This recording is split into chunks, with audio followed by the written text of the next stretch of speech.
Welcome back to the channel. I am moving towards a full setup for the Northern Pincer scenario on the game Spring Prelude. It is from Compass Games, and the designer is Greg Blanchett.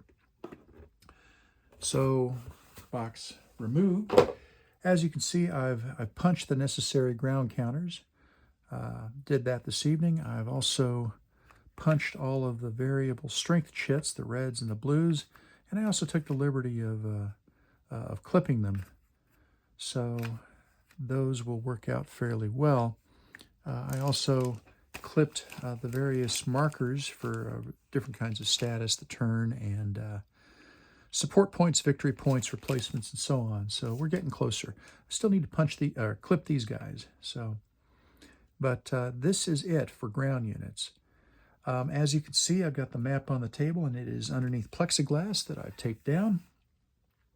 I put in some registration marks in all four corners, and I took the opportunity to put in a full hex registration mark here so that if it comes off, I should be able to re-register it fairly well with just that one hex if necessary.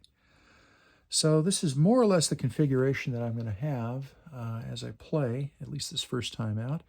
Got my turn record track up here. Let's see if we can come up a bit in the world. Yeah, there we go. Got my turn record track over here, and I will have the player aid for the Germans on this side. I'll have the Soviets over here on the other side, of course. And most likely, we'll have the combat result table and the terrain effects chart wherever they can do the most good, most likely off here on the corner. Who can say? Got my dice tower set up, and it's worked out pretty well. Just a cautionary tip, if you're punching this game for the first time, much like a really good set of ribs, these, the meat just falls off the bones. So these counters really want to come off these sprues rather quickly, and you won't get just necessarily just the counters that you want. I don't see that as too much of a problem. These are the extras that came off with everybody else. And of course the 49th Armored Division. So there we go. In any event, getting ready for this thing, and using a nice gallon Ziploc bag to keep track of the rest of the counters, just in case they want to see. This guy just wants to just about fall off the sprue. So that's fine. And with that bag, he can do so, and I don't mind.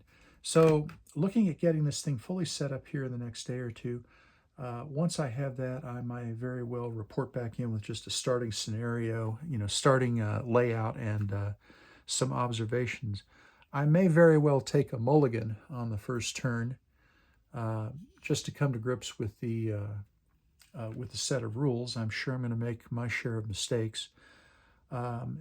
This is the Northern Pincer scenario is the small scenario. It's roughly 60 counters on the ground, and it's a 6 turns. So it should go fairly quickly. I'm thinking that even with a number of distractions on this week, and coming to grips with the game system, and likely having a mulligan after the first turn, not guaranteeing it, I should be able to knock this out in a week or two. It really just depends. I don't know how fast this is going to play. I can't say it's going to be faster than other games I played later, but it won't be as fast as checkers, I can tell you that. All right. So that's what's happening here. Got my red chits, my blue chits. Got all my chit ready.